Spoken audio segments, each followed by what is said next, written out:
السلام علیکم دوستو، روسی ملٹری ادارے کے چیف نے ایک رپورٹ جاری کی ہے۔ اس رپورٹ میں ادارے کے چیف نے بھارت اور اسرائیل کو خبردار کرتے ہوئے کہا کہ اسرائیل اور بھارت اس وقت پاکستانی میزائلوں کے نشانے پر ہیں۔ دونوں ملکوں کی چھوٹی سی غلطی انہیں دنیا کے نقشے سے مٹا سکتی ہے۔ پاکستان ایٹمی میدان میں اس وقت بہت آگے نکل چکا ہے۔ بھارت اور اسرائیل فیصلہ صرف پاکستان کے بٹن پر ہے۔ جیسے ہی پاکستان نے میزائلوں کا ایک بٹن پریس کیا تو ان دونوں ملکوں کا قیمہ بن جائے گا۔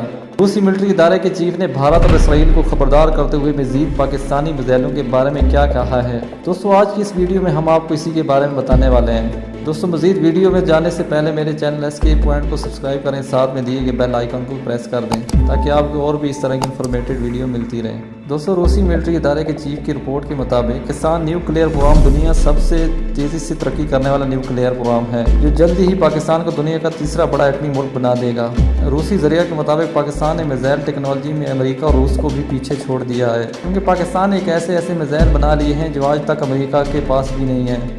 روسی ملٹری ادارے کے چیف نے اپنی رپورٹ میں لکھا ہے کہ پاکستان نے بڑی سمجھداری کے ساتھ ایسے ہتھیار اور میزائل بنا لیے ہیں جن کی بدولت دنیا کی بڑی فوجیں یہ ماننے پر مجبور ہو گئی ہیں کہ اب پاکستان پر حملہ کرنا بہت بڑی بیوقوفی ہوگی۔ اس کی دوسری بڑی وجہ پاکستان کے خفیہ ہتھیار ہیں، جن کو پاکستان نے خفیہ طریقے سے بنا کر پوری دنیا کو پریشانی کے عالم میں ڈال دیا۔ روسی چیف کے مطابق اگر بھارت اور اسرائیل نے پاکستان پر حملہ کرنے کی کوشش کی تو یہ دونوں ملک تباہ ہو جائیں گے۔ پاکستان نے ان دونوں ملکوں کو تباہ کرنے والے میزائل بنا رکھے ہیں۔ چند منٹوں میں اسرائیل بھارت کو تباہ کرنے کی صلاحیت رکھتے ہیں۔